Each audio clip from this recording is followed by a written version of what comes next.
بسم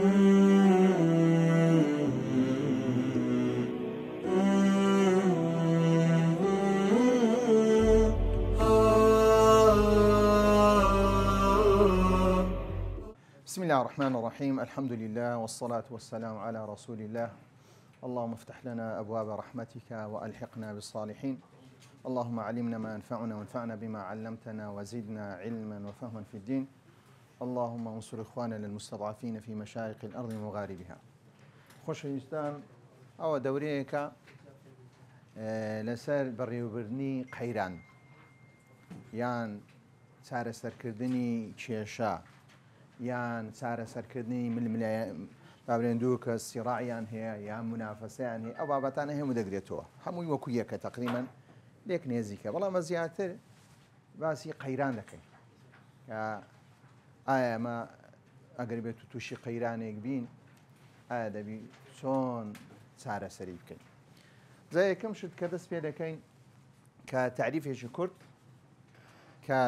لە پاشەوەی لەگەر شتەکانی جودا دەکەن و ئەزمە چییە و هەروەها سیڕاع چییە و منافەسە چییە و موشکیلە چییە و ئەوانە هەر یەکەشیان ناوەکی تایبەتە، بەڵام ئەزمە بریتە ڕووداوێکی گەورە. یعنی بە ڕووداوێکی گچکە دوو کەس وە شەڕدێن لەو موئەسەسەیە دوو برالێک تووڕە دەبن، ئەوە قەیران نییە، ئەوە چییە؟ ئەو مشکلەیە، کێشەیە، یعنی نابی وە گەورەی بکەین. بەڵام حەدەث کەبیر يحتمل أن يؤثر سلبا في منظمته كذبته هو أويسي جريماني ودكري كرداوي جوري أو رداوة جورة دبته هو أوي كاريجري شي نريني لسدكا لمنظمة جار منظمة شاملة بس لرهاتنا أو شركة أو صناعة أو في المستفيدين منها أو منتجاتها أو أنا هم دقرتوا أو خدماتها أو سمعتها. يعني يك لو شتان يزاروية أو حدث كبيرة أو روداوة جورة دبته هي أوي كتأسيل لسه منظمة دكا، تأسيل لسه شركة دكا. إن ذا الشركة مان هي يا منظمة أنها مان هي يا أوتي منتجاتي هي يا أوتي خدماتي هي هموش تشي هي كساعتي هي سمعي هي يستاك دزجاي نوري حكمة سل بيشكش خلشي دكا بريتي لو خدمات خزمەت گوزاریە، زانیبی چییە؟ زانیبی پەروەردە و زانیبی ڕۆشنبیریە. ئەو دوو بابەتن بە هەمان شێوە کەسایەتێکیشی لە ناوە خۆی چییە؟ دروست کردیە. بۆیە لەوانەیە ڕووداوێکی گەورە ئەگەر بێت و ڕووبدا بۆ نمونە ئەگەر بێت و برین کاکە حەفلق پێک ڕانگۆتیان کاکەمە لە نووری حکمەت جودا دەبینەوە. ڕووداوێکی گەورەیان نا؟ ڕووداوێکی گەورەی ئەو ئەزمەیە کەواتە لێرەزیە کاریگەرێکی نەرێنی دەبی لەسەر دەستگا. ئینجا چ منتەجاتی هەبی بەرهەمی هەبی سە بەرهەمیشمان هەیە بۆ نمەوە بەرهەمەکانی مەچیە بریتە لەوەی کە تەلیفی قورئان و ئەو بابەتانێک بەرهەمەکەمانێک کە حافظ قورئانە، بەڵام ئەو بابەتانی کە پەروەردەی زیاتر بە ناوی خەدەمات و خزمەتکردن دێ. باشە دەبینین کە ئەو تعریفە زیاتر ئەزمەی بەچ دانایە گەر بێت و تەمەشا تعریفەکەی بکەی دەبی ڕووداوێکی گەورە بی، کەواتە هەموو ڕووداوێک بە ئەزمە حیساب ناکرێ، بە ئەزمە حیساب ناکرێ. بۆ نمونە کاتێک لە 2000 چەند بوو کاتێک داعش خەریک بوو بێتە ناو هەرێمی کوردستان چاردەبوونیە، ئەوە پێی دەرێن چی؟ ئەزمەیە. کاتێک ریفراندۆم کرا لە پاشەوەی خەریک بوو هەموو سنوورەکان بگیرێ چییە؟ ئەزمەیە. کاتێک کە تو نەفت ناردەدا نەفتیان لێگرتیۆ چییە؟ ئەوە هەموو تووشی چ بووی؟ تووشی قەیران بووی. ئەو هەموو پێ حەدەثە، بەڵام چ زۆرە حەدەثێک گەورەیە، چونکە کاریگەری چی هەیە؟ کاریگەریی گەورەشی هەیە. کاریگەری گەوری هەیە لەسەر چی؟ لەسەر منظەمە ئاگادار بێ، کە دەرێ منظەمە یعنی دەوڵەتیش دەگرێتەوە هەر شتێک موئەسسەسە بی، ڕێکخراویش دەگرێتەوە، دەستگاش دەگرێتەوە کە منظەمە شمولە. هەموو ئەو شتان دەگرێتەوە کە بە شێوەی ڕێخستن و بە شێوەی ڕێنمایی بە شێوەی یاساتیە کار دەکەن. ئەو تعریفێکی بەسیتی چییە؟ بەسیتی کە ئەزمەیە. لە پاش دێین جۆرەکانی ئەزمە کاوانە لەوانەیە ئەزمەی ئیجتیماعیمان هەبی، وەکو ئەزمەی ئیجتیماعی بۆ نمونە وەکو چی؟ ئەزمەیەکی ئیجتیماعی لە ڕووی کۆمەڵایەتی، بەڵێ لە ڕووی ئەوەی کە ڕێژەی تەلاقدان ببتە چی؟ لە سنوور دەربچی. لە چ زیاتر بی ئەگەر بێت و لە زەواج زیاتر بوو بەڵێ چیدی بریتە قەتعی سیلەی ڕەحم کاوەش بریتە بابەتێکی چییە بابەتێکە کۆی کێشەیە بەڵام ئەگەر بێت و بۆ دیاردەیەکی گەورە باشە یان بۆ ئەوەی کە کۆمەلگا بە هەموو شێوێک پشتی لە دایک و بابشی خۆی کرد کەواتە تو چیت هەیە هەم ئەزمەیەکی پەروەردەیت هەیە هەم ئەزمەیەکی چیت هەیە ئەزمەیەکی کۆمەڵایەتیت هەیە خۆ ئەوە زمانە لەدایە دەرین کایە لە چێن دەرسەری هەڵدا چۆن دروست بۆ چۆن دروستنەوە بەرەو چێن دەرچوە دۆمیان ئەزمی چمان هەیە لە ڕوانگەی سیاسی ئێستاکە هەمووتان هەر کەسێک دەوتی بکاتۆیدی بەسڕە چییە بەسڕە دەتوانی باسی ئەزمەی سیاسی چیە دەست پێ بکە بۆ نمونە هەر لە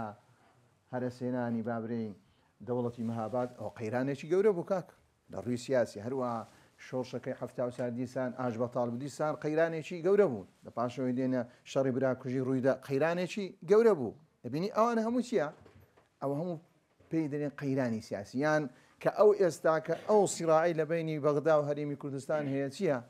ئەزمەیەکی ئەزمەیەکی سیاسی ئەو تەنها لە ناوەخۆ ئینجەوەرە لە ڕووی ئەقلیمی لە سووریای دەرەی لە مصر دەرەی لە بینی رووسیا و لە بینی ئەمریکای دەرەی تاکو هێستاکە نەگەیشتە پلەی قەیران یعنی بریمان وڵای کاک حەدەثێکی گەورەوە هەڕوو بدا لە بینی رووسیا و چونکە هەموو جار دەرێن قانونێکی پێدرێن قانونی نێودەوڵەتی قانونی نێودەوڵەتی بریتیە ئەو قانونی هاوسەنجی نێوان دەوڵەتە زرهێزەکان چ لێ دەکا دەپارێزی اینجا دەوڵەتی گچکەوە شەڕدێن یەکدی دەخۆن و دەکوژرێن هیچ مشکلە نیان تەنها دەوڵەتە گەورەکان چ لێکەن ڕوبەڕووی یەکتر نەبن ڕوبەڕووی یەکتر نەبەرەوەی دەلێن کاکە گەمە ڕوبەڕووی یەکتر بن و هاوسەنجی جیهانسی لێ دێ هاوسەنجی جیهان تێک دە تێکیش ناچی باوەڕکە تەنها بریتە وەهمیەکە ئەو وەهمیان لە بۆ خەڵکی دروست کردیە کە ئەو وەهمە تا برێمە پێیمان خۆش نەبی وڵی رووسیا و ئەمریکا چیە شەڕی بکەن رووسیا ئەمریکا شەڕینەکەن کاکە دێ مسلمانەگەر مسلمانانەوە شەردێ دێ وەکو دەبینی تەنها لەسەر مسلمانان ئیش دەکەن کەواتە دێ ئەزمەی چ لۆ دروست دەکە ئەزمەی سیاسیش لۆ دروست دەکە ئەزمەی ئیجتیماعیش لۆ دروست دەکە ئەزمەی یەکترمان هەیە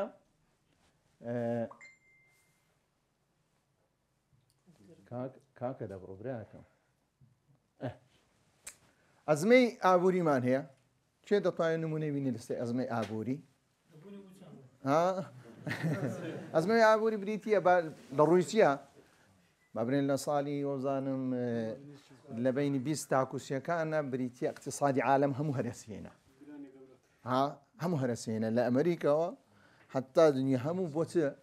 ئەزمەیەکی اقتصادی گەورە ڕوویدا کە لە بینی 20 تاکوسی لە وەبزان 20ەیە کە بابرین بۆرسەی عالەمی چیە و هەروە بانکەکان هەموو ئیفلاس بوون لەبەرەوەی لەو کاتی عقارات هەموو سعریزی لێکرد هەموو سعری تەخت بوو لەو کاتی ئەزمەیەکی اقتصادی گەورە دروست بوو کە کاریگەری لەسەر هەموو خەڵکی بوو ئینجا ئەزمە اقتصادیانە زارمەی ئینسانەکان بەخۆی دروست دەکەن هیچیش نەگۆڕێنیە تەنها بەبەستیان بریتە لە بۆی نفوزی خۆیان بەهێزترکەن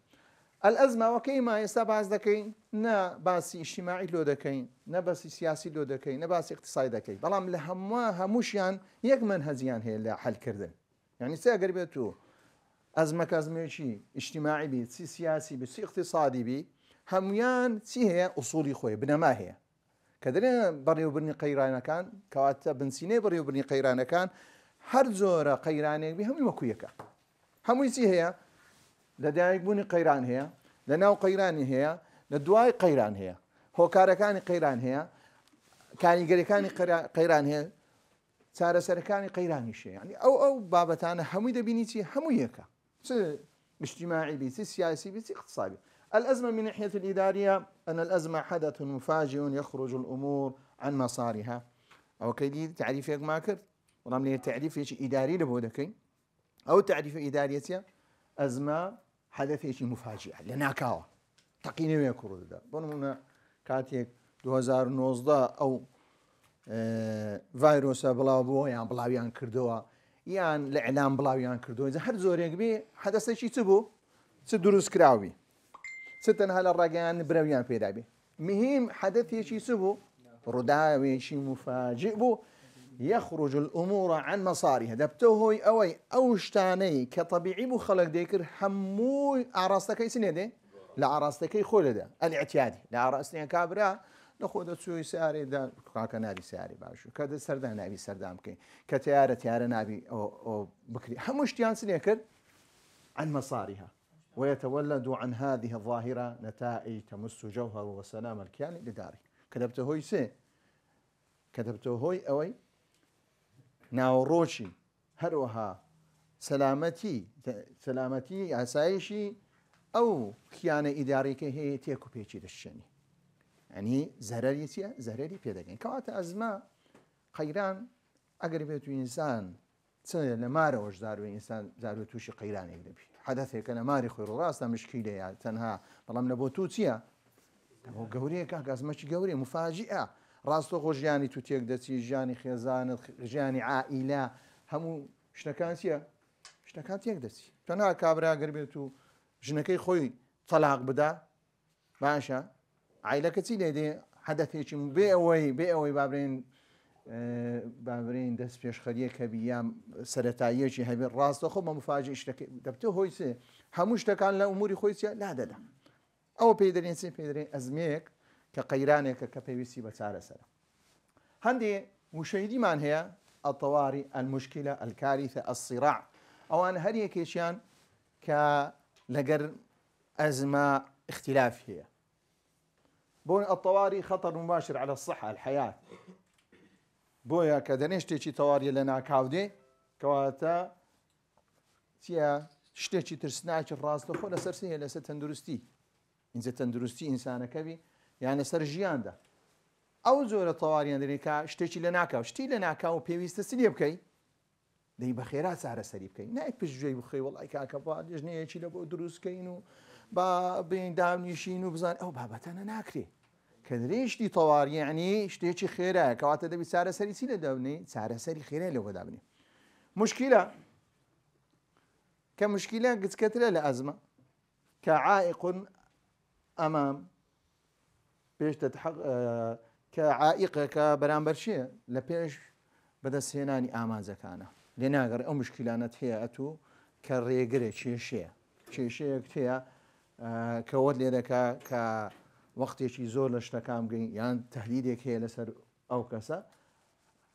هەندێک جار هەیە مشکلە ئەگەر بێت و وازی لێبینی دەبتە سێ هەموو کێشە کێشە کۆکۆ کاکە ئەتو حسابی لەوە کەس نەکەی و هەر تەنها یەک کەس بێ و بڕوا و باشە هەر مشکلان دروست بکە و نەفەرە ئاخرەکەی چ دروست دەکا ئەزمە دروست دەکا کێشەکەواتە بچووکترە لە چێ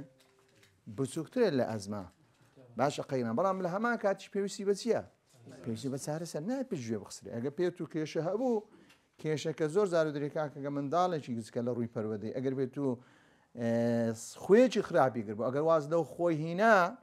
خۆکە چی لێ دێ خۆیدی لێ پەیدا دەکە تەنها درۆی بکە درۆ باشە تەنها منداڵێک درۆی بکە مشکلەیە کاکە کێشەیەکی چییە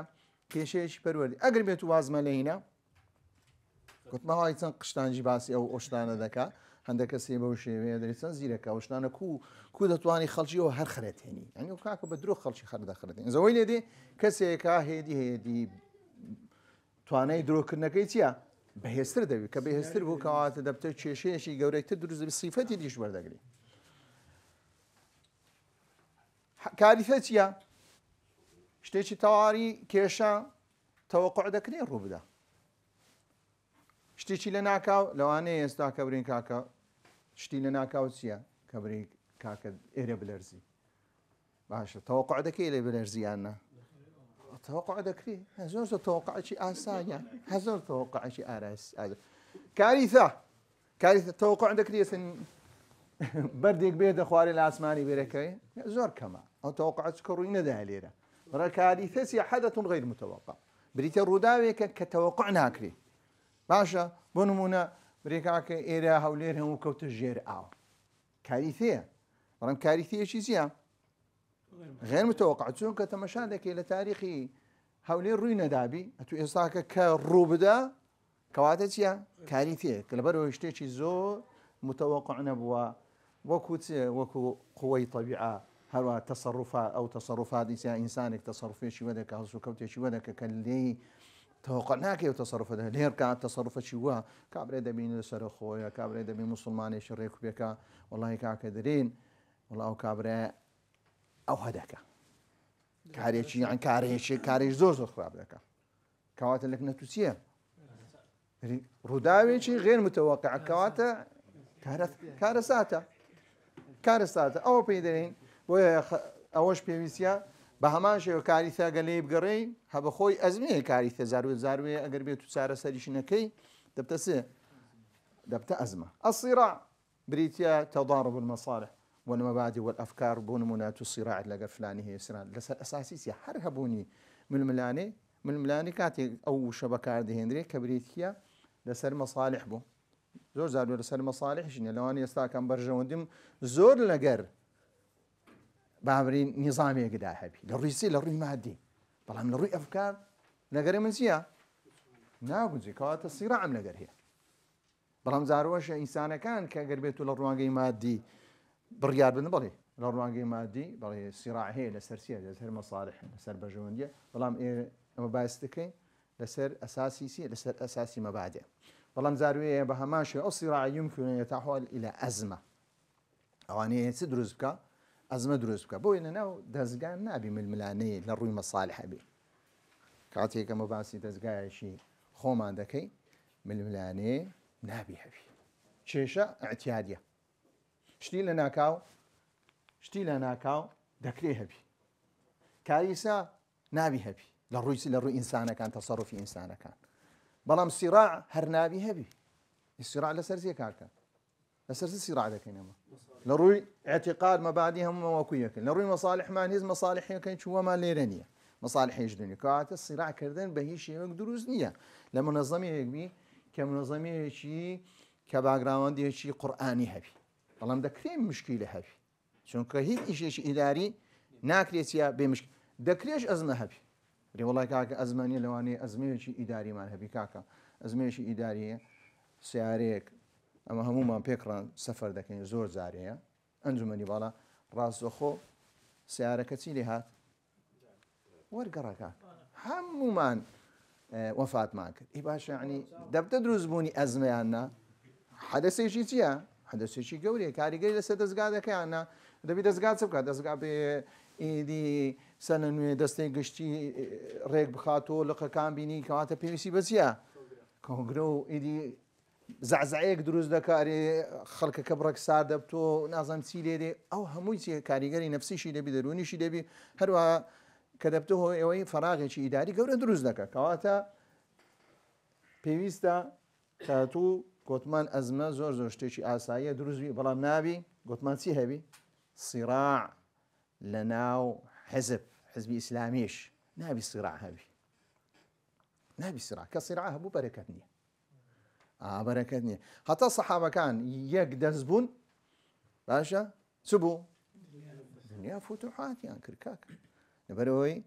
جەماعە بەڕاستی ئینسان لە هەموو جارە درم کاکە واعتەصیموا بحەبلی اللهی چێ جەمیعەکەن زۆر زۆر ئاگان لە یەکگەربی هەمومان ئێستا ئەمە ئیعتیسام بکەین تا ئەگەر جەمیعی تێدا نەبوو هەمومان نەبووین هەموو یەک کەسمان تێدا بوو کەواتە چمان هەیە اختلافمان هەیە نابی اختلافی بزەم جارە درێم کاکە نابی ئەگەر بێت و لە ڕێکخراوێک یان لە منەظەمێک یان لە حزبێک باشە کە بیا ئەندام لە شوێنە دەبی وەسیلە و غایەمان یەکبی بریتە لەوەی اختلاف نابی لە وەسیلەش لا هەبی ئەو غەڵەتە زۆر کەسێ درێ کاکە بامە لە غایەت یەک بن زۆربەی زۆری اختلافەکانی بینی موسڵمانان و هەروەها ئەگەر بێت و لە ناو یەک حزبی بابرین غێری بابرین ئاینیش یان ئیسلامی وەرگن بە هەمان سیراعەکان لەسەر چیە زیاتر وەسائلە کەواتە تو ئینسانی موسڵمان دەبی هەتا لە غایەتدا وەکو یەک بن ئەو وەسیلەش دەمانەوێت خزمەتی قورئان بکەین دەبی یەک وەسیلەشمان هەبێ ناکێ کەسێک پەروەدەی کۆمەڵە تەڵەبەیەکی بکە مامۆستایەکی بە شێوەیەکی دیبی دەبی هەمومان چی بین بە یەک شێوە بی یەک مەنهەج ئەگەر بێت بەو شێوەی لێ هاتین ئینجا بەڕاستی کاریگەرمان دەبی بەڵام کاکەم دەم هەی وەڵی کاکە مەنهەجی تایبەتی خۆم هەیە کاکە مەنهەجی تایبەتی خۆت هاتی ناوێت دەستگای دەبی پێ پابەندی ئەو سیراعەت دروست نەکەی ئەو سیراعەت دەتوانی بری کاکە پێشنیار دەکەم ئەو زۆرە مەنهەجە چییە بگۆڕێ بە ئەو شێوە شتێ دەبکرێت دوایە برین گشتانێکی لۆ دەکرێت هەم بکرێت یەک مەنهەج بۆ ئێمە دەمانەوە ئێستاکە زۆر تەرکیز لەسەر چ دەکەین لەسەر پرۆگرام کە پرۆگرام بەڕاستی کە بریتە لەوەی کە ئینسانەکە هەموو چ لێ دەکات لەسەر یەک نەمەتی فکرکردنەوە لەسەر یەک نەمەتی بیرکردنەوە بێک شێوە ئیش دەکەین و لێک وەتەریش دەدەین کەواتە نەجاحەت دەینی بەڵام تو ئەم بێم شقێکی لێدەم پاش هەفتێکی کەسێک شقێکی لێ بدە کابرا هیچ تەسیری لێ ناکە بەڵام ئەگەر هەموو پێکڕان دەفعی دیوارەکەمان کرد پێکڕان دیوارەکە چی لێدەی بەیەک ئاراستەش بووین ها هەمومان یەک ئامانزمان هەیە بریتە ئەو دیوارە بەردەینەوە باشە هەمومان دەمان هەیە بەری دەینەوە بەڵام هەندێک بستنە پشتۆ هەندێک بستنەوە لە هەندێک بستنەوە هەمومان پارێنی چی لێدی دیوارەکە لە جێ خۆی بەڵام ئەگەر بێت و هەمومان کە ئامانجەکەمان یەکە و ئاراستەکەشمان بەرەو یەک شوێنی بوو نەتیجە دەبی اینجا ئەو فکرەی لە ناو مێشی مسلمانان دەربێ باشە کە بری کاکە وڵا غایەتمان بایەک بی وەسیلەش جیاواز من ئێتیادیە و کاکە وڵا بریان بەربووممان نابی بەربوومان نابی ئیلا دەبی لە غایەتدا وەکو یەک بین لە وەسیلەشدا وەکو یەک بین خەسائیس الئەزمە باشی ئەزمەمان کرد گوتمان حەدەسێکی گەورەیە حەدەثێکی مفاجیە کەواتە مفاجئەی تێدایە ئەتە هۆی ئەوەی شتێکە کە شتێکی مفاجئی و نەناکاوە فقدان السيطرة ئەگەر بێت ئەو سیفەتانەی تێدا و پێدەرین ئەزمە یعنی ئەو خەسائیسانە چێ تایبەتمەندی قەیرانە ئەگەر بێت و ئەو بابەتانەی تێدا بوو نەماتوانی ئەو بابەتانی تێدا بوو ئەو پێدرین ئەزمە یەکەمیان شتێکی لە ناکاوبی دووەم کە نەتوانین سی لێ بکەین کۆنتڕۆلی بکەین ضيق الوقت کە کاتێکی کەم بوو سریع التصاعد کە بۆ هۆی چییە بەرزبوونەوەی کاریگەریەکانی چییە هەمەلایەنن تەنها کاریگەری لێک ڕوانگە ناکە بۆ نمونە ئەگەر بێت و ئەزمەیەکی سیاسی بێ ئەزمەیە سیاسی تەئسیر لە چ دەکات لە پەروەردە دەکات لە تەندروستی دەکات لە ڕێگاوبان دەکات لە نەفسیەتی دەرونی ئینسانەکان دەکات کەواتە شتێکی چییە شتێکی هەمەلایەنە کە هەمەلایەن بوو کەواتە ئەزمەیە هەروە معلومات لەسەر ئەو ڕووداوە کەمە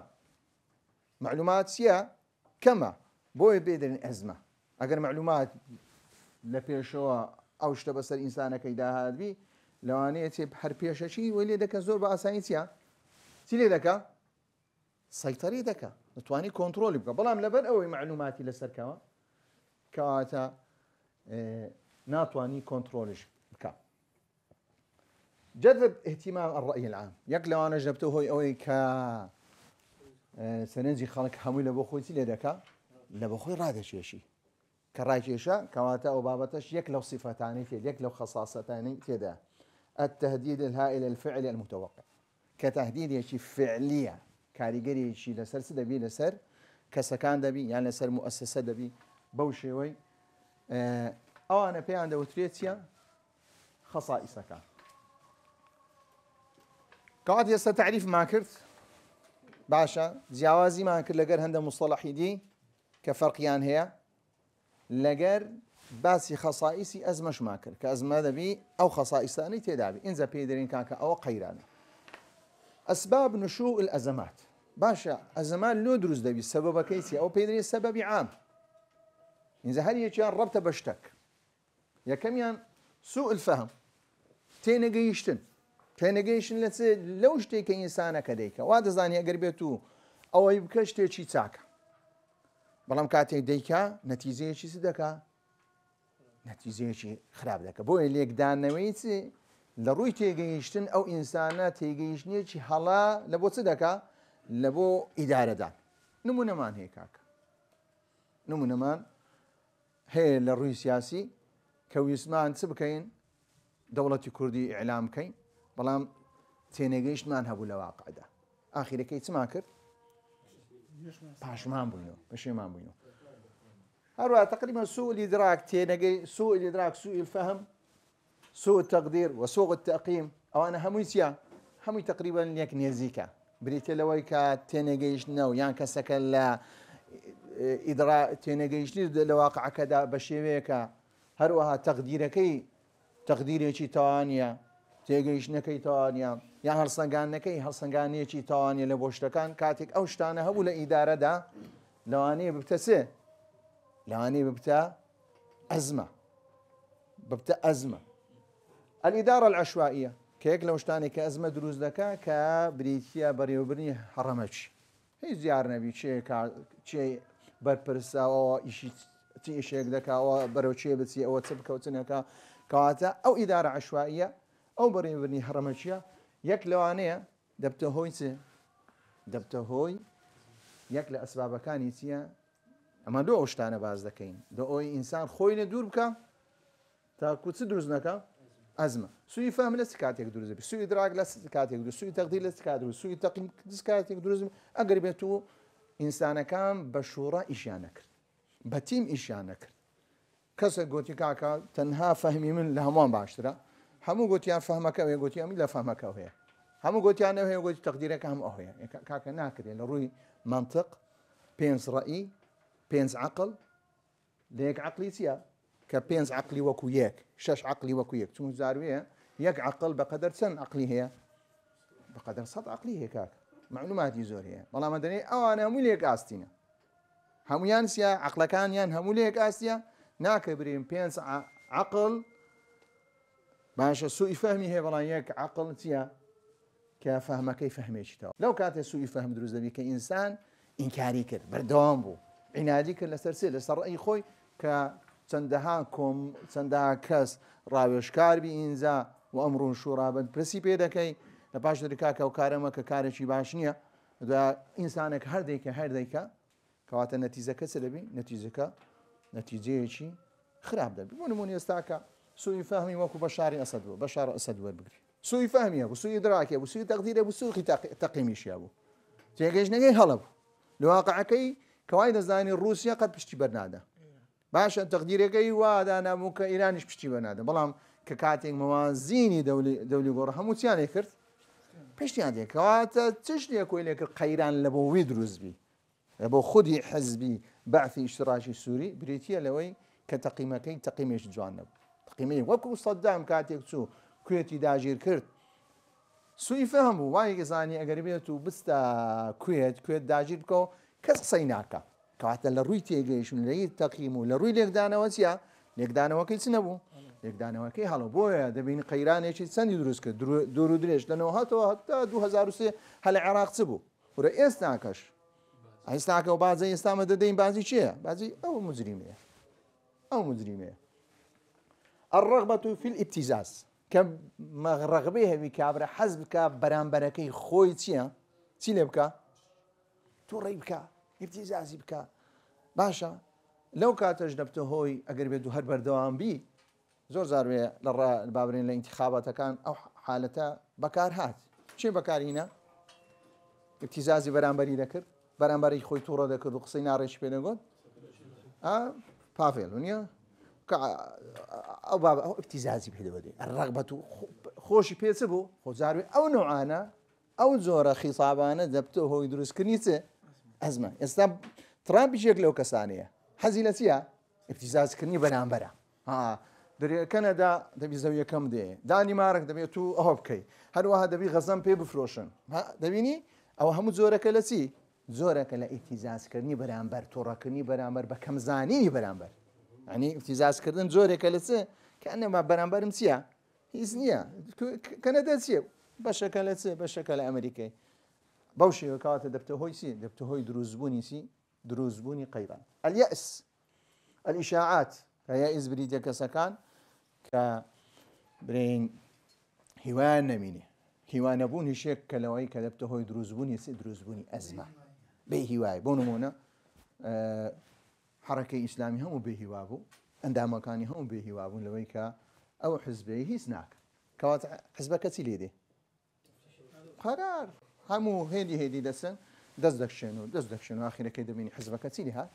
كسيلين ما وەکو دەبینی چەندە حەزب لە هەرێمی کوردستان کە حزبی لە ساڵی نازام چەند دروستبوون ئێستا کە دەبینی هەمویان پێ شەشێکمانە چون کە بێهیوا بوونە نابی ئەندامەکانی خۆمان بێهیوا بکەین ئەندامت بێهیوا کرد لێت دەبتەوە بزانە هەر یەکمان حەزمان لە شتێکە هەر یەکمان سیفەتی تایبەتی خۆمانی هەر یەکێشمان سیفەتی خراپی خۆمان هەیە هەموو هیتمان ها ئاگادار بن کەس نییە وەڵا برێکاکە وەڵام من کەسێکی میثالیمە تو کاتێک دێی لەگەر ئەو کەسەی دەحەوێەوە لەسەر ئەساسی چێ لەسەر ئەساسی کە زۆری سیفەتەکانی باشە سیفەتە خراپەکانیش کە هەیەی دەبی ئینسانیان ئۆتێ هەوڵیدا بە نەرمی لەگەری سابکە یان دەی بەرامبەر چ بکە بەرامبەر ئارام لەسەر ئەو سیفەتە خراپەی ئەو برایە بگری کە لە ئیدارە ئیش دەکە لەبەر ئەوەی چی باشە لەبەرەوە ئیشەکەی کردەوەی زۆر باشە ئیشی زۆر باشە ئیشەکەی ڕێکوپێکە مسەڕە لەسەر ئیشەکەی خۆی بەڵام لە هەندێک بابەت چییە لە هەندێک بابەتدا هەندێک طبیعاتی تایبەتی خۆی هەیە ئەو طبیعاتانەوەی لێکردێ لەوانەیە ئینسانەکە کە شێوێک لە شێوەیە خەڵکەکە قوبولی نەکە بەڵام ئەمە کاتێک دەرین ئیشی ئیداری بەڕاستی هەم سەبری دەوێت هەم ئارامبوونی الئیشاعات استعراض القوة کە خۆ دەرهێ خستن و قووە ئەوان شێک ئەخطاء البەشەریە کە یەک لەوانە هەڵەی بەشەری کە بەشەرەکان ئەگەر بێت ئینسانەکە هەڵی کرد هەر هەڵی کردو جوشە چاپۆشی لێ کردو ئەو هەڵانە هەموو کۆ دەبتو ئاخیرەکە دەبتە هۆی دروستبوونی چ یەکە لە ئەسباب نشوئی الأزمات المخططة یەک لەو شتانە بریگە ئەزمەی چی قەیرانی بە پلان یعنی هیچ قەیرانیە بەڵام کۆمەڵە کەسێک هەیە پلان دادەنێ لە بۆچی لە بۆ قەیران دروستکردن ئەوەش یەک لە ئەسبابەکانە يعني زاروێ درین کاکە الأزمات المخططة کە لە دنیادا ئەو ئەزمانەی ئەو زاروێ هەندێکشی دروست دەبێت بێتە شتێکی مخططە ئەو ئەزمانە کە دروست دەکرێت هەندێکیان غير باورێ مخططة بەرکو دەگرێتەوە سەرچێ سەر ئەو بابەتە تعارض الأهداف والمصالح ئەگەر بێت و یەک لەو شتانەش تێدا بوو ئەو ئەسبابانەش هەبوو لەوانەیە بتە دروستکردنی چێ دروستکردنی دروستبوونی ئەزمات جیهانیان زیاتر لە ڕوانگەی گۆ دەبتە هۆی ئەوەی کە ئەزمە دروستبی کە هۆکاربی هەر یەکە شتێک هەردەبژێری هۆکارەکەش برێ لەبەرچی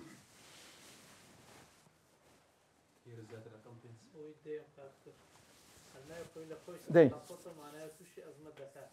ئەخازمە مخطط يعني كواتا برواد بنظريين مؤامرة هي يعني دري الأزمات المخططة يعني كواتا كسيك هي لدروي أو منظمة لدروي أو دولتها لدروي أو سيستما دي بلان دادني بلانك اللي بو قيران لو برامبركي خوي دروسكا ونيا ما بس إجلس تبكاتن يعني إجلس كومالجاي بكاتن لسر كومالجاي هي فرقين إنه كان بخم هنا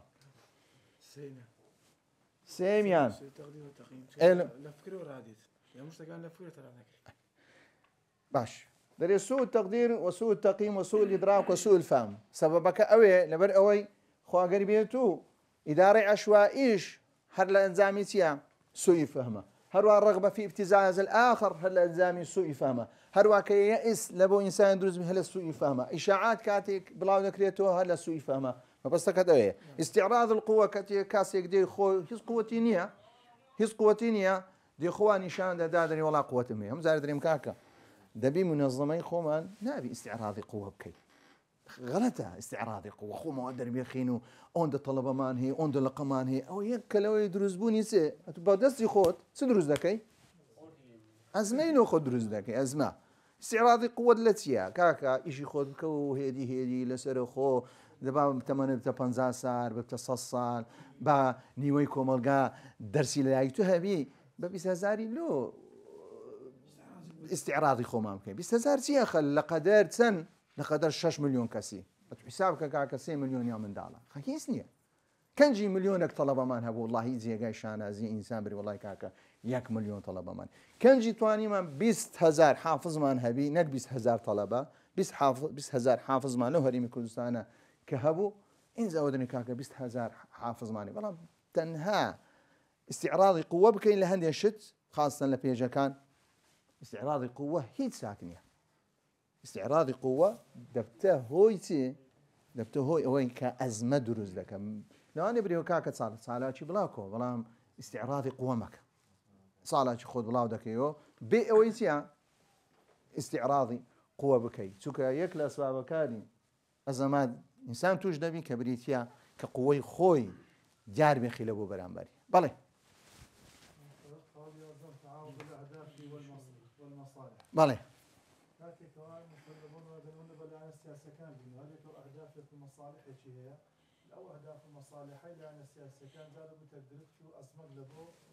باش بابي بسيارة شيدي لنا دزقاي نوري حكمة لو أنا شهانيا ختتر لبو دزقاي كاغربيتو دزقاتو شي ازمبي سببك لبوسد او ما تعارض اهداف ومصالح نابها ما هذه باشا ازمي مخططه اي خو كس لنا وما نابي تخطيط لبو خو دامني والله قال قيران له دروسكي لا دروا دتواني دروسكي شهاني اخطاء بشريه استعراض قوى اشاعات الياس الرغبه في الابتزاز ها اداره عشوائيه سوء التقدير والتقييم سوء الادراك سوء الفهم او انا شهانيان كما بيويس وكو دزقا بهمو شي مكسيا خو مايني باريز زور اگادار او يا كما ونابي تما او اخري هم صباسك او بابتي تشيتيا تعارض الاهداف والمصالح او ما تعارض اهداف من همويك مصالح شمانتيا همويك كاتا او نابي تدابي باشا اشاعات لانه دزقا اما بخو ما اشاعات دروسناك بل داني خو لدري كابرا اشاعه ما ندرس بك فيما ناجي لخو دس كابرا ما بيناجي الازمات المخططه ناخو ما نابي ازمات مخطط دابني بل لدري ودكري كسي بازمات مخطط لو دابني اخطاء بشريه بل ذكري لناو دزقا سهبي اخطاء بشريه هبي استعراض قوه دبي زور اگادار بين او شتا دبي او خالي حتى بي ما ذكري كالي كينو هم زادريم كاكا امن خولغر يك بوشي داما بلام يك بوشي خاصه بابرين هنجي معرضي دولي وبابتان ذكريتوا ايدي دريم والله كاكا كان دبن همو يتشا بيان او انا دزغاي نوري حكمه كاكا او جوريك التي خودر هي خصنا بخوای لإسلاميش دا خودر هي خصنا ويعني اتو الحمد لله ايش كي خود كرديا بيان بو بيدنجيو هول داخل كاش طلب كانش وافر بكبرين كاكا دزغاي شنو دزغاي قراني تو خلاص عطاتي نبته هوي اوي او مشتا خليكم يعني وبزانم بيشنغاي او سارنا وباربو خليكم ازميه دروز بي لبو مار ازميه شي كبرين بيوندي باسايشي دزغاي نوري حكمه بي ناكري اتوبي او بابتا دبي زور اگادار بي استعراض قوه نيكي دبي تنها صالح كان بلاوكيو بشيويشي حكمه برين كاكا او حكمه او صال نبي برين ولا كاكا صالح كان جنابي حزب بلاكم دبي بلاوكيو بلا سي تيدانا بي خو نشاني تيدانا بي كاتو بي طلبه كان يخوت هم بريس هم يبشان دي ساكا بون من برين كاكا يلا استعراضي شيء حمو طلبه كان يخو ما دك ملعبي ورده جرين اخو ملعبي بركين كاكا بردكين يانا ايه او رسمي بجرين استعراضي قوي يانا اي كاكا كاتيك خلشي دي وبخو ما عندني ورد تسمع لي بكن ايش مال سرسيا ايش مال سر بكن هو ناي بكري بالي فرم استعراضي قوي مثلا خو هم جانبكان السلبيه جانبي ايجابي كذا اول زكاتك اگر قوتك فعلي بتوانيت برامبرك تسلي بكي برامبرك كنترول بكي بونموناتو دولتك تيا فعلا هيزي تقداري تيا عزماني تيا بحري تيا همشتك تيا فعلا بيويست استعراضي قوة بكي لبوي برامبرك تسلي بكي اولا باباتي شرط زدها بلا ما قريبيتو لو بابتنا ابو باشا او بيويستاتيا بيويستا نابي استعراضي قوة بكي سكي استعراضي قوة برامبر سلي دكا زور بي حتى بابرين كوري باكورة ونيا زار بزار وهكاتي ساروخشي روان دكا استعراضي قوي راستو خو شي سدروز دبي شي دروز دبي شي لبيني سلبني امريكا وها نيو دولتي دروز دبي او زارش كنابي سبكي او بابتان بكي خو شي دروز دكا بلام او بيدرين دري خصني قوه بي دي مكانتي او دولتي بو برامبركت في بشاندني كاكا قريبه دوسبيني دتوي لمن بدي او همامه او بابتا زدا تاريخي اسلامي مثلا صار لبون لفتح مكه باقي غزوات كان ترجمه استعراض بالشواذ كان او كاكي كرايا يعني اگر تماشاي قوتي مسلمانان كي لو اسي قوتي برامبركش نبوه ما مستجاب كردوها استعراضك يعني مرزنا الا ام قوتكم او انت زور رجعت ما مستجاب لكاتي حالتي الشر اتولى شري بخوي لسداي كاكتو خلاص يعني كابرا شر دبي لي موازنه كان دغوري دبيتو كابراي برامبر تشيلي بكي بيترسيني بريكاك اومي او اللي دكم او استعراضي قويه استعراضي لو باتا هيك شيء تداني والله لبابتي شيء تر وقال لا دەستگایکی بابرین دەستگاکت هەیە ئەو دەستگایە پێویست ناکات و بێ هیچ قووەتیش نییە خۆوە دەروێخی کە قووەتدا هەیە. باش با بڕۆینە سەر جیهانیان ئەگوکە خۆ ئەو شتەکنی بری وڵای کاکان زاروێ پرسیارکردن بەپێی چ دەگۆڕێ بەپێی بیرکردنەوەی بەرامبەر چیە دەگۆڕێ ئێستا یەکەوەی پێ باشە یەکەوەی پێ باشە یائس هەمویان ئەوانە خەتەریان هەیە باش جیهانیان لە سوئی فەهم لە هەمووانیان چیە لە هەمووانیان سوئی فەهم و ئیدراک و تەقدیر و تەقیم ئەوانە کە لە سەرێدانرایە کە هەمووی لە ئەساسی ئیدراک و فەهمەکە دێ ئەوە بەڕاستی چووکە هەمووی لەسەر دروست دەبی هەتا یەسەکەش لە سدێ لە سوئی فەهمە کابرا سەبری نامینێ ها سەردەمی سەحابە کە دەبینی ويظنون بالله ظن سوء ظن السوء كاكا لا تدرس بظن السوء لو توشي سبون كظن السوء يعني دروس بو يأس يعني دروس بو كيأس يعني دروس بو كواتا دز بردال لخوده بنو ايدي تسليم ده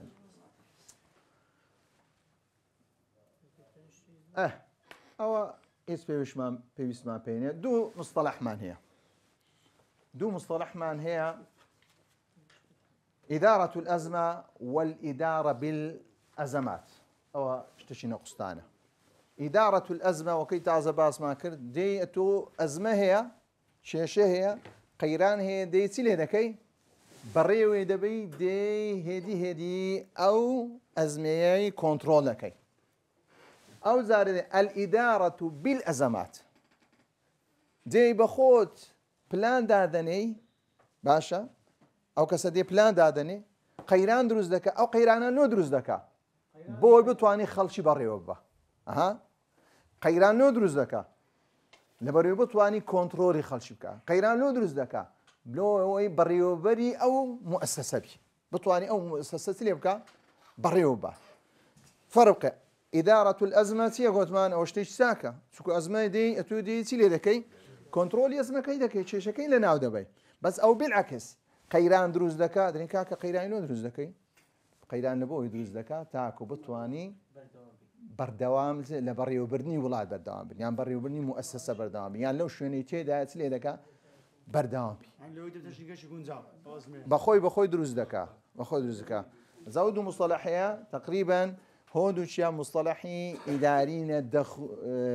دەخوێندرێن و هەروەها جێبەجێش دەکرێن وجودی هەیە وجودی هەیە کە کاتێک دیتی شوێنێک قەیرانی زۆر لێبوو ئەوە پێی دەرێن ئیدارەة الأزمات نییە الئیدارەة بالأزمات بەڕێ ئیدارەیە ئەوانەش ئەوە زیرەکی دەوێ با پێتان برێم ئەو کەسانەی کە توانای دروستکردنی قەیرانیان هەیە قەیرانەکان وەلێ دەکەن کە خەڵک بەڕێوەبن زیرەکایەتیە کەواتە دەتوانن وەش لێ بکەن ئەو قەیران نەمینی بەس نایکەن دۆ ئەو وەسیلەیەکی چاکتر و باشترە کە لە بۆ خۆیان يعني لە ڕووی ئیداری بەو شێ دەکەم عیلاقەمانەوە لە ڕووی واقعی لە هەموو دەوڵەتێکدا هەیە ئاگادار بە ئەو دەوڵەتانی کە ئێستا کەمە باسییان دەکەین زۆربەی زۆری دەوڵەتەکان ئەوەی بەکاردەینە لە ئیدارەة بالأزمة ئەزمە بۆ نمونە دەبینی کێشەیەک دروست دەبی ئەو کێشەیە لە بۆ ئەوەی خەڵک لە بیری بکات کێشەیەکی دروست دەکەن خەڵک ئەو کێشەیە چ لێ دەکات پشتگوێ دەخوا پشتگوێ کە پشتگوێ خسترا کەواتە ئەوە دەریچێ چیە الإدارة بالأزمات بريتية بەڕێوەبردننی خەڵک بەهۆی چێ بەهۆی دروستکردنی ئەزەمات یعنی ئێستاکە بۆ نمونە تو بریکاکە لەقەکانم ناتوانانی لەقەکان کۆنتڕۆل بکەی بە چێ بەجێت ناکەن لەوەی کۆنتڕۆلیان بکەم دێ مشکلیانەوە دروست دەکەم ئەو پێدرێن چێ پێدرێن الئیدارە بالأزمات چێشە لێ دروست دەکەی چێشە لێ دروست دەکەی ئیدی ئەوان خەریج دەبن خەریجی خۆیان دەبن خواخوایانە تو لێیان چوی لێیان ڕازی بی ئەوە لە ئیسلامدا بە هیچ شێوەیە قبول نییە کە ئەتوبێ ئیدارەی خەڵک بکەی بەچێ بە دروستکردنی کێشە لەوەیان حرامە چونکە کێشە دروستکردن چیە کاکە ستەمە فتنەیە فتنەش کە بریتە لە ئیسلامدا کە دروست نییە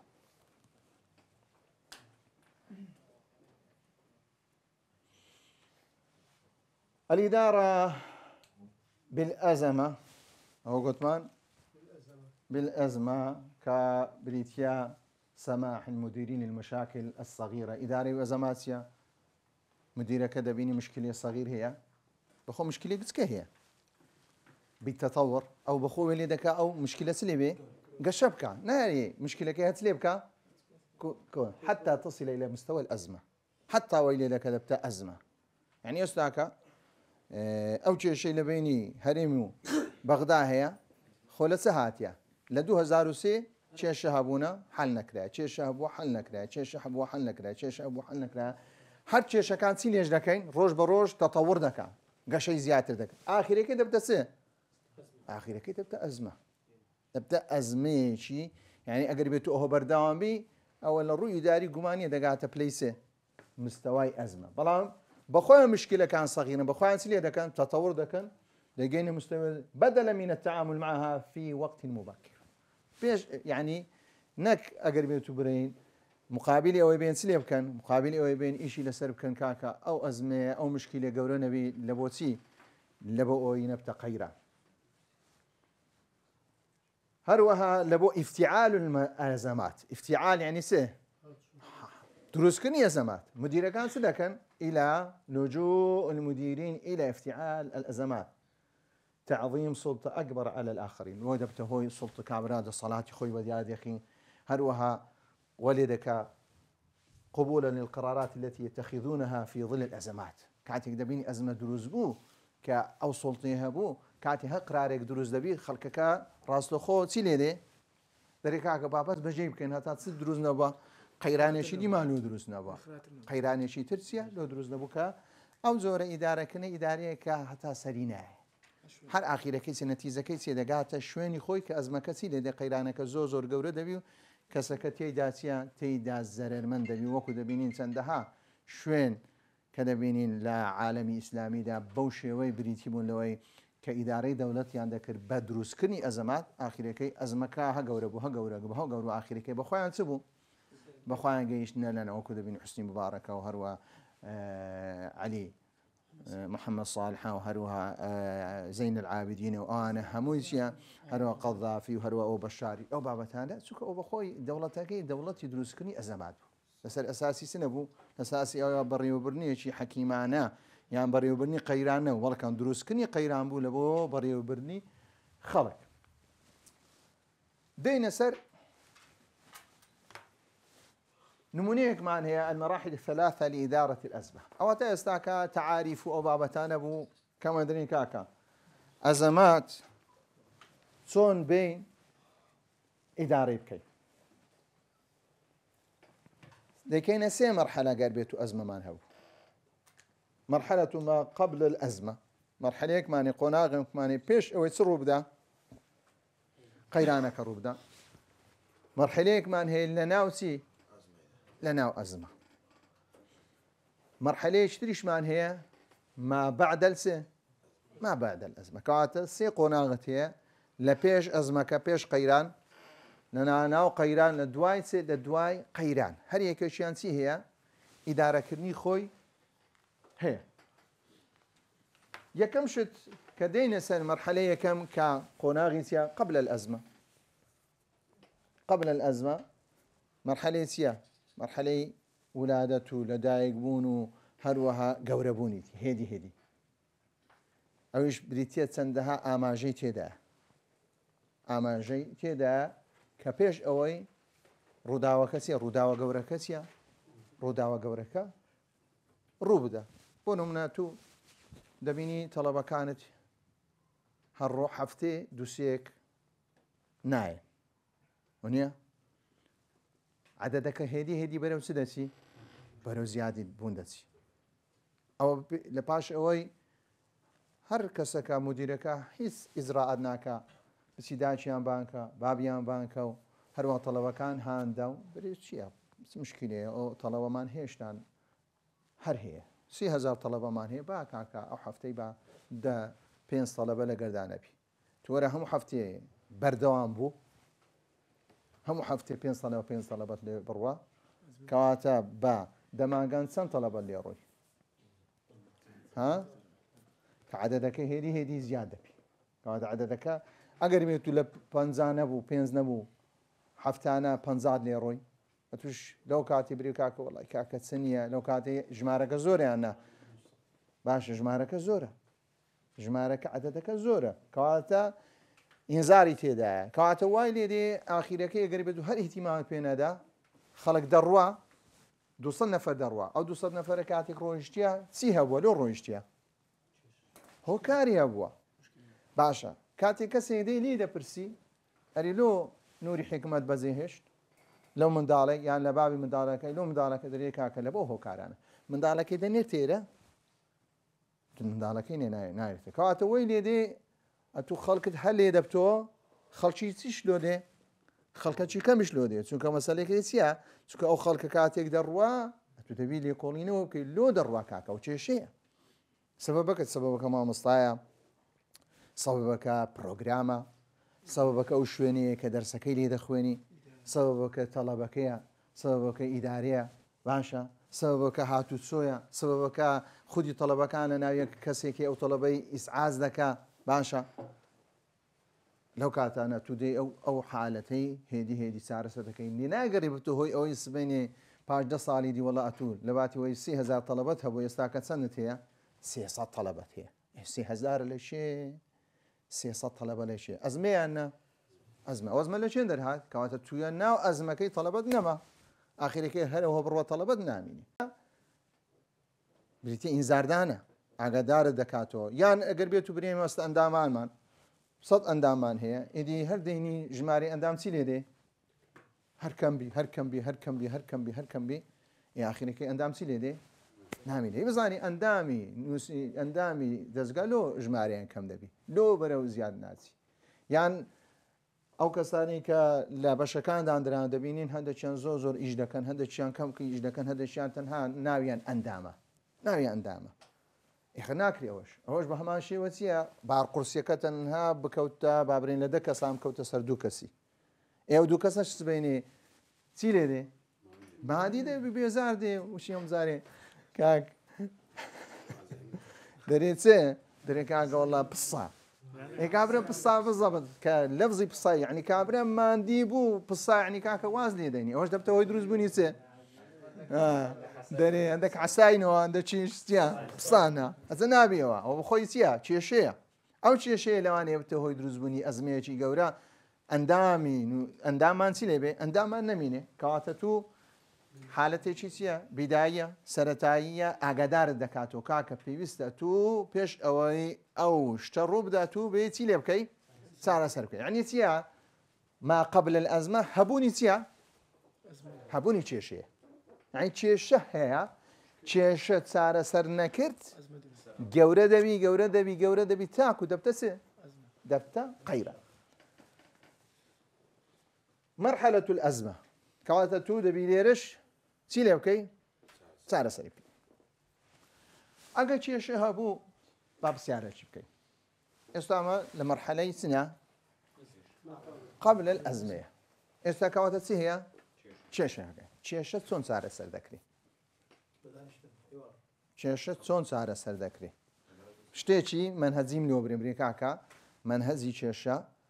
ئەو مەرحەلان دەکەی 1 2 3 4 وەرە مامۆستا محەممەد بەڵێ یەکەمیان بریتە هۆکارەکان چیە هۆکارەکان بزانی باشە پێش ئەوەی هۆکاری بزانی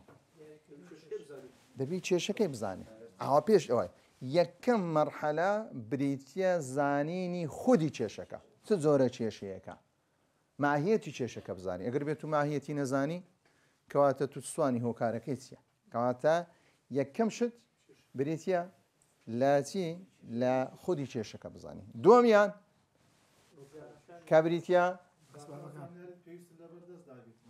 کەبریتە هۆکارەکان بزانی ئەو هۆکارانە پێویستیان بە چییە پێویستیان بەوەیە کە تو داتا و زانیاریت لەسەر هەبی کە کاتێک کێشەکە لە شوێنە دەست پێکردی هۆکارەکانی چییە لە هۆکارەکانی چییە بکۆڵیەوە باش ئەوە هۆکارەکان مازانی زۆری کێشەکەش مازانی چینیش بزانی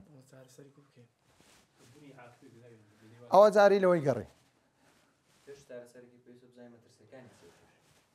ئەزە بەرەی مەترسیەک زیانەکانی چییە؟ ئێستا کە بۆ نمونە ئەمە لێرە بەرە بمەوە بەستان زانیم بەربوومەوە بۆی کە بەربوومەوە هەرێوەندەی کەواتە نەتیجەکە بەمە نەتیجەکەم زانی ئایا زانیتە من نخۆشیەکەم لێە؟ بە چە زانی؟ بەوەی کە بەربوومەوە کە زانیت ئەمە نخۆشم بەڵام زانی چ زۆرە نخۆشیەکە کەواتە کێشەیەکەمێ بەڵام زۆری کێشەکە زانی نەخێت دەچی لە چ دەکۆڵیەوە لە هۆکارەکانی دەکۆریەوە کە هۆکارەکانت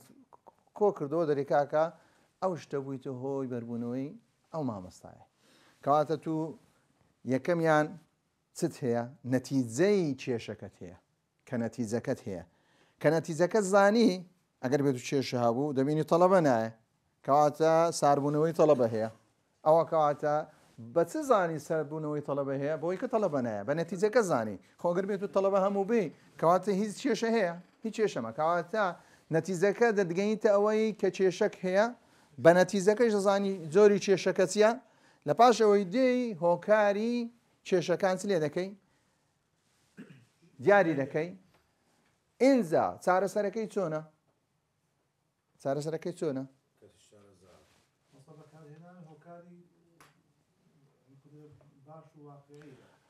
هۆکارەکەی زۆر زۆر ئاسانە بریتە بەنە ناوبردننی چ ئەو هۆکارانەی بووینە دروستبوونی ئەو کێشە کابرا دەنی کاکە زەختی لێە کابرا شەکرەی لێە کابرا وڵی چەوری زۆرە کاکە ئەوە هەموو چ بوو هۆکار بوو کاکە کو چ لێ بکە وڵی کاکە دەبی چ لێ بکە ئەو بابەتانە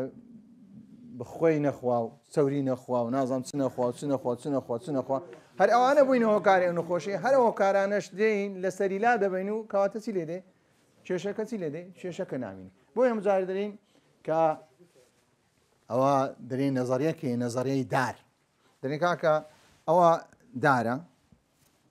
ئەوە چیتی ئەوە قەدی تیونە قەدەکە ئەوە نەزەریە تری پێدەوترێن لە بۆ چارەسەرکردنی کێشە کە ئیشی لەسەر دەکەی ئەوە قەدەکەی دی قەد عیبارەتە لە مشکیلەکە خودی مشکیلەکە قەدەکەیتی ڕەگەکان ڕەجی چمان هەیە ڕەجی ئەستوری هەیە ئەوە ڕەجی ئەستوری هەیە ڕەجی ئاریشی هەیە چکۆ هەر هۆکارێکی چی هەیە هۆکاری دی هەیە ئاستا هۆکاری گەورەمان هەیە ئەو هۆکارانش لقی گچکە گچکەی دەبی ئەو هۆکارانە دێن کاکە ئەوەش برێ ئەسباب ئەسبابی چییە ئەسبابی مشکلەکەیە چمان هەیە گەڵا لقەکانمان هەیە ئەوەش چی هەیە ئەوەش نەتائیجە باشە نەتائیجەکەی چییە کەواتە ئەو گەڵایەگە کەسک بوو کەواتە قەدەکەی چییە هیچ مشکلەی نییە باشە کێشێنە بەڵام ئەگەر بێت و لێرە کێشەمان هەبوو باشە کەواتە تەسیرەکەی لە شوێن دەردەبی لە نەتیجەکەی دەبی کەواتە بە واستەی نەتیجەکەی ناوی کێشەکەی دەزانین پێچوانە دەینە خوارێمە بە نەتیجەکەی باشە لە پاشە مشکلەکەی دەزانین زۆری مشکلەکە چ زۆرە مشکلەیەەکە لە پاشەوەی دێن لە ئەسبابەکان دەکۆڵنەوە بزەبێت ئەسبابەکان ویسیە دەی بابرین داتای وەردەگری زانیاری وەردەگری ئایا ئەو هۆکارە ئەسلیەکان چییە هۆکاری سەرەکی دادنەی بۆ نمونە ئێستا کە برین کاکە مشکلەکەمان الطلاقة بوتە چ طلاق مشکلە نا طلاق نا کە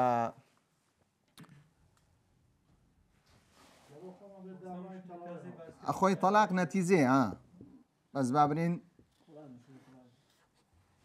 مشکلەکەمان طلاقە بەڵام چ لە بینی خەڵکەکەینا لە کۆمەڵگای کوردستان دیاردەی طلاق زۆر بووە ئێستا بۆ چ کرمانە مشکلە باش کرمانە مشکلە باشە کاتێک دێی طلاق زۆر بوو چ ڕوودەدا مشکلەی یەک لەوانە هوردی کەینەوە من دار چیە من دار دەبتە هۆی ئەوەی من دار بێ سەرپەرشتیار چیە گەورە دەبی باشە چێری عنوسە دروست دەبی باشە خەڵکی چێ سینگلی کە بەخۆ سینگل نییە بەس ئەوەندی ئێستاکە بۆ سینگل کاتە بەڵێ ینی دەبتە هۆی ئەوەی کە ڕێژەی ژن و پیاوی بێ بابنە پیاوی بێ ژن و باشە ژنی بێمێرد زۆر دەبی عەدەدەکە زۆر بوو کەواتە مشکلەی دیشی چیە قەیرانی تریشمان زۆر دەبی ێ باشە هەر یەک لەوانە گەر بێت هەر کەسێک لەوانە خانیمان لۆدانە وتمان کاکە ژنەکە گوتیان بەتەنێ دەژین پیاوەکە گوتی بەتەنێژیم کەسیان لەگەیەک نەژین کەواتە مەصارف چییە مەصارف زیادە بە عەدەدی کەواتە پێویستمان بە سەکەنی زۆر دەبی ئەو بابەتانی هەموو لێ بابرێن دروست دەبی ئێزە دەین دەرێن کاکە ئەو مشکلانە چێ بوویتە هۆی ئەوەی عەدەدی تەلاق ژماری تەلاق کە زۆر بووە یەکەمیان دەرێن کاکە التداخل بين الزوجين ئەسبابێک لەو ئەسبابانە دەبتە هۆی تەلاق دروست بکە خەڵک چێ تەداخلی بینی شتێ دەکا بینی ژن و مێردەکە المسائل الاقتصادية مسائلی چێ اقتصادی سوشیال میدیا بۆنمە یەک لەوانە برێکا کە سوشیال میدیاش بوویتە هۆی چییە بە هەمان شێوە کە دەی کاتە ئەتوو هەندێ هۆکاری ڕئیسی دەبێ بنووسی لە پاشەوەی هۆکار ڕئیسیەکان سوشیال میدیاکە کە خەڵک لۆ زۆر بەکاری دەنی لۆچ بەکاری دەینی لۆچ لە جانیبی اقتصادی چێوەی لێ کردیە جانیبی اقتصادی خەڵک زەعیفیە وش هۆکاری هەیە لە پاشەوەی تەداخل بینە زەوجین چ شتێک بوویتە هۆی ئەوەی کە خەڵک تەداخل بکە ئیدەی ئەو هۆکاران لێ دەکەی لقەکەوە زەعیف دەکەی زەعیف دەکەی ئەوەی دەیمرێنی ئەوەی دەیمرێنی ئەوەی دەمرێنی ئەوەی دەمرێنی ئەوەی دەمرێنی ئەوەش دەمرێنی نەتیجەکە نامێنێ و مشکلەکەش چی لێ دێ مشکلەکەش کۆتایی چیە کۆتایی پێچیا پێدێت مرحلة الأزمة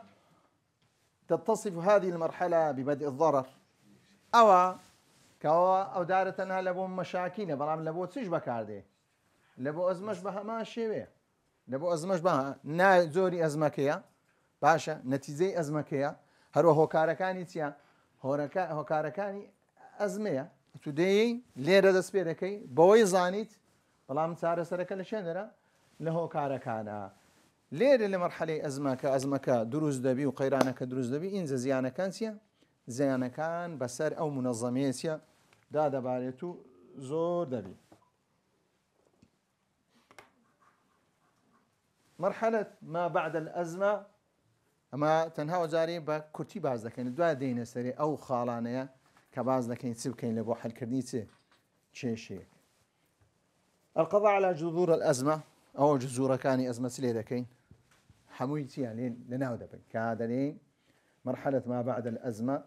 کە ناتوانی فەصلێک بکەی بینی چی مرحلة الأزمة وبداية مرحلة ما بعد الأزمة بەڵام لەو حاڵەتە کە دروست دەبی کاتوو هەد لەو کاتێ دەست بە چارەسەری کێشەکان دەکەی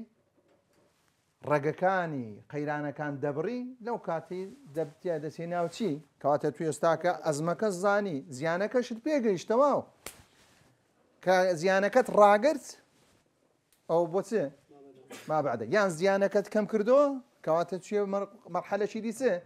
ما بعد یان زیانەکەت ڕاگرت لێ نەگەڕە لەوەی زیاتر بڕوە کەواتە تو چی ئەو دەتەوێت ئەو قەیرانە چ لێ بکەی ئەو قەیرانەی چارەسەر بکەی کەواتە چییە بابەتێکی تر ما بعد الأزمة نايبري والله كاكا ما بعد الأزمة يعني ما بس مانو أزمة نما ها ما بس مانو ما بعد الأزمة يعني أزمة نما لا ما بس مانتيا يا كم يان صار سرك ما راقرت يعني لنقرا زيادك يان صار سرك كمان كم كردو هدي سيلي دكين هدي ويلي دكين أو نتائج خرابانه هواش دبيت صار سري بكين إذا أزمة كتيلي دي شيشة كمان سيا شيشة كمان ناميني أزمة كان ما ناميني بوي القضاء على جذور الأزمة وكو يكلوشتانا باسما كر الأزمة العالمية المالية العالمية ركزت الحكومة الأمريكية كلا صدي بيزدا لبيستو تاكو وبزان بيستو نورويدا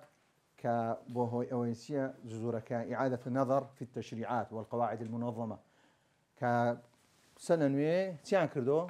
پێداچوونەوەیشان بەڕێنماییەکان بە تەشریعەکان کردو بە قانونەکانی خۆیان چۆنیەتی بنکەکان مامەڵی لەگەری بکەن لە سەسی ئەساسێک و هەروەها بنچینەکانی منەظەمە هەمیان ڕێکخستەوە ئیجا توانیان ئەو ئەزمە اقتصادیەتە هێدیسیە بەڕێ بکەن. بۆش دەبتە هۆی ئەوەی کە ئەزمەن مالیە مەثەلەن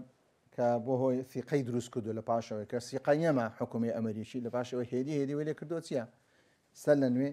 سیقەکەی دروست کردو بۆیە دەبتە هۆ ئەوەی کە ڕەوایەتی دروست دەکات لەلایەن چێ لەلای ئەو کەسانێک کە خاوەن مەسلحەتن وی لێ دەکا کە ئەو کاریگەریانێ لەسەر هەبوو کە ڕاستەخۆ چاری بکە. سێمیان کە یەک لەو خاڵان دەبتە هۆی ئەوەی کە فێربوون کە زۆر گرنگە تو مشکلەکەت چارەسەر کرد کاتێک هەر کاتێکی تر تووشی ئەو مشکلەی بیچیە ئەزمونێک تێ هەر حالەتەکانت دیت زۆر زاروێ کەسەکە دەستەکەن دکتۆری دکتۆر دەستەشی دەگەیتی دەریکاکە هۆبکە لۆ سەریع دەزانی خیبرەی هەیە ئەزمونی هەیە ئەوەش کاتێک ئەزمونەکە لە بۆ دروست کرد ئێستا کە دەبینین بەرەوەی لە 2009 سەدرێن کاکە کۆڕۆنە هەبوو ئێستا کۆ کۆڕۆنەی بەهێزتریش هەیە بەڵام لەبەرەوەی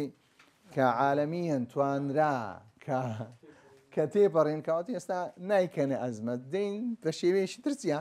چارەسەری دەکەن بۆیە تعلم من الماضي بۆیە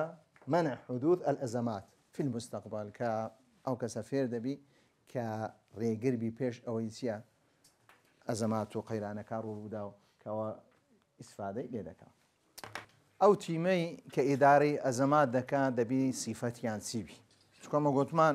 ئەوەکەی ئیداری ئەزەمات دەکا خۆچی هەر بە شەرەوە نییە کەسی دینی خۆ ئینسان ئالی نایە برێوەڵای کاکە بیدیە وەرەخەکەت لە دوێ دەربینی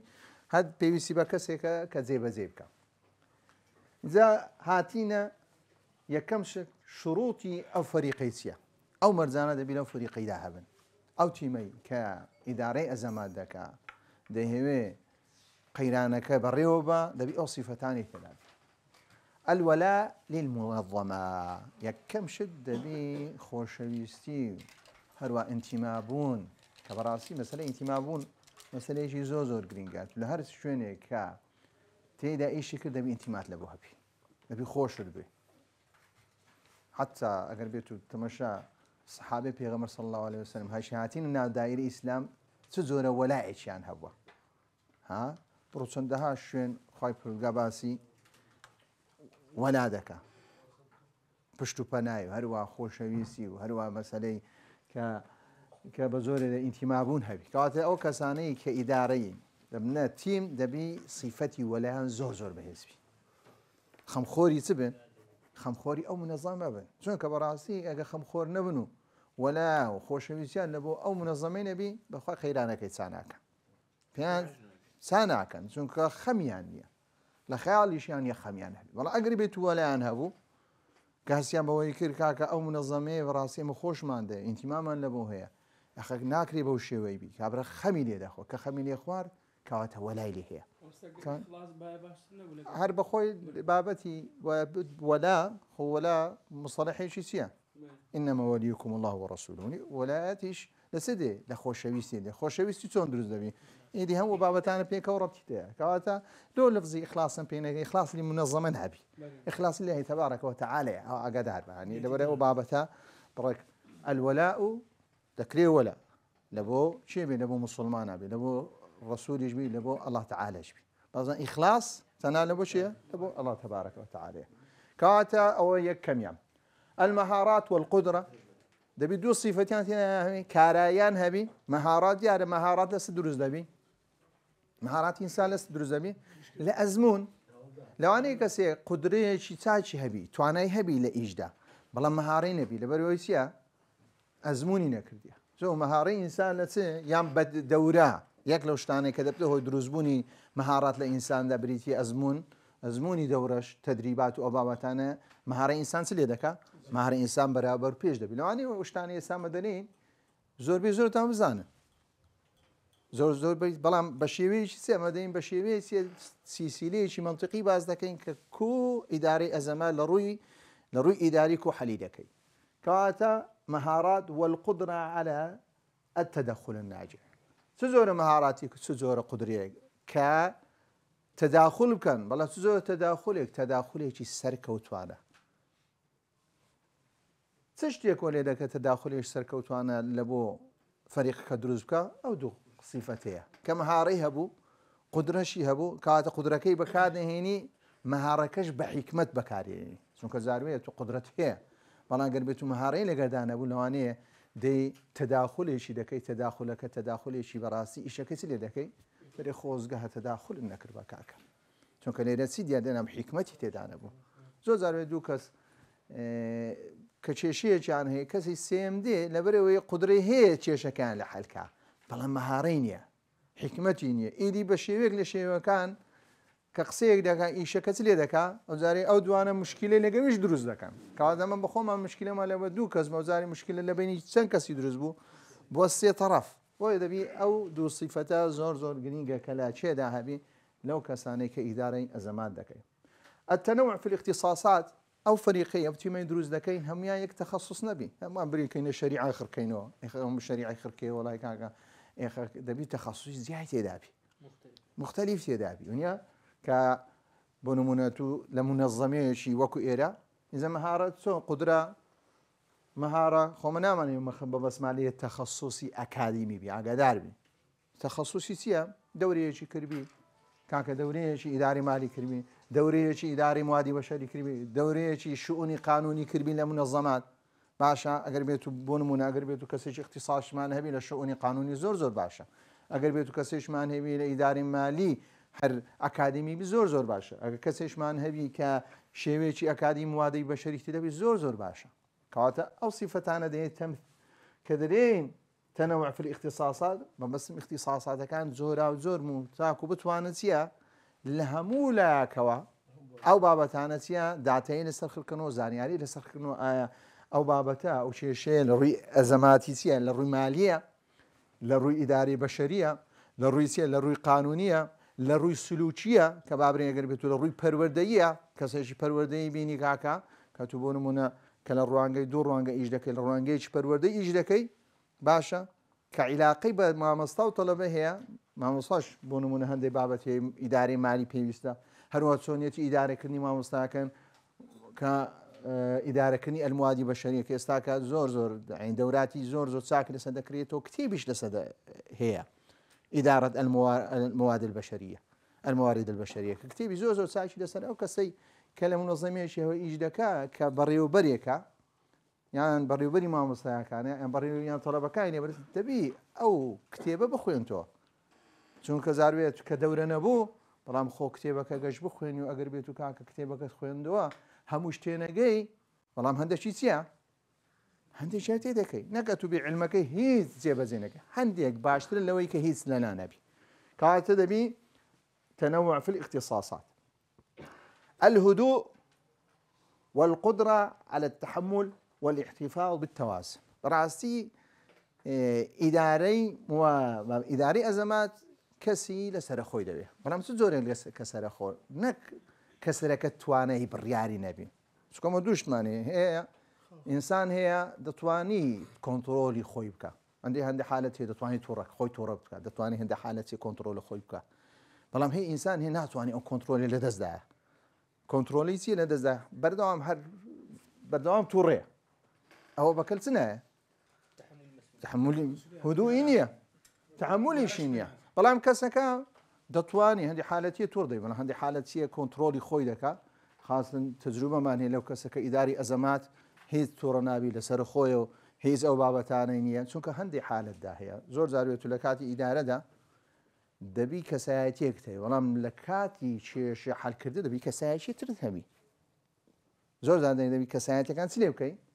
ئینسان کەسایەتی خۆی بگۆڕی ئێستا بۆ نمونە تو هەمومان نەگە خێزانمان چمان هەیە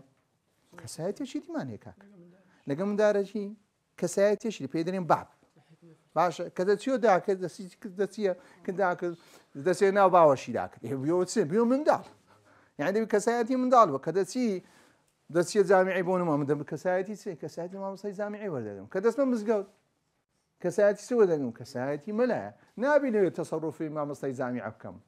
نابی لە مارێژ بێم وەڵی کاکە من تەسەڕوفی مامۆستا جامیع بکەم هەر شتێک کەسایەتی خۆی دەبێت ئەو زۆرە کەسایەتیە گە توانیت ئەو زۆرە کەسایەتیانە لە خۆ دروست بکەی بۆ نمە کاتێک چێ ناوی فەریقی ئیداری ئەزەبات توانیت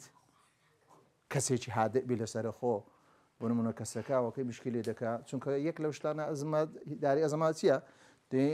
کە خەڵکەکەی دەینی داتای خڕ دەکەی و داتا چۆن خڕ دەکرێتەوە زاربێدەی تحقیق دەکەی ئەو کێشە کوی ڕۆدا فلان کەس فلان ڕۆی هێدی قسەکان چییە قسەکان دەی وەردەگری و لەسەر خۆ دەبی کەسێکبی توانای جێگرتنت هەبی ئەمە زۆر ئەومان پێویستە توانای جێگرتنەبی چێ دەتوانێت ئێستاکە بۆ نمونە منداڵەکەی خۆی بینی 5 دقه قسەی لۆ بکە و جێ بگری ئەو ڕۆژە کابراایە کات لەگۆ دکتۆر بەس ژێم لێ بگرە باجێ فەرمو کاکە وڵاگاگە تقریبا 10 دقه بەس قسەی کرد ئەوم کردی حەزی لێ بوو چییە حەزی لێ بوو ژێ لێ بگری ئینجا کێشەکە بە ئاسانی ئاخرەکەی کێشەیەکی وە گەورە نەبووی حەلکرا بەڵام ئەگەر تۆم هەر قسەی کردەوە لێم بڕی بار قسەی کرا لێم بڕی بە کابراش سی لێ دەهات کوردی گوت بابەت زارشکە نامەکنەوەی وەکو کەنجدانی کێشەی حەلکە ئەو هەر نازانی ئادابی دانیشتنی نییە ئادەبینی ئەوانە هودوء والقدرة بەڵام لە هەندێک کاتیشدا وڵی کاکە لە هەندە بابەتی جۆڵە قسەی بە خەڵکی چییە دەبڕین ئەگەر بێت و کەسێک ئەگەر بێت وانین غەدرمان لێ دەکەن قسەیکی ناحەق دەکا ئەزیەکەی هەر شەی بدەوێت چی لێ بکەیت قسەی ببڕی قسە بڕین لە هەموو حالەتێک چییە خراپ نییە بەڵام لە هەندی حالە زۆر ئەگەر بێت و کاتی خۆی بوو زانیت کاورەکە ئینسانەکە قسەیەکی ناڕەوا دەکا کاتوش لەوەی خەڵکەکە دەرێها فلان کەس دەوێت هیچ قسەی نەکردکەواتە قسەی کابرای ڕاستە دەبی قسەی بکەیت یاوە تێ و کاتی قسەی پێدەبڕی ئەگە لە مەزیزەکە کراوە بوو یاوە تێگەر بێت و سمینار بوو کاتێک لەوە کاتی پێویستە مداخەلێژی دەکەی بابەتەکەی چ لێ دەکەی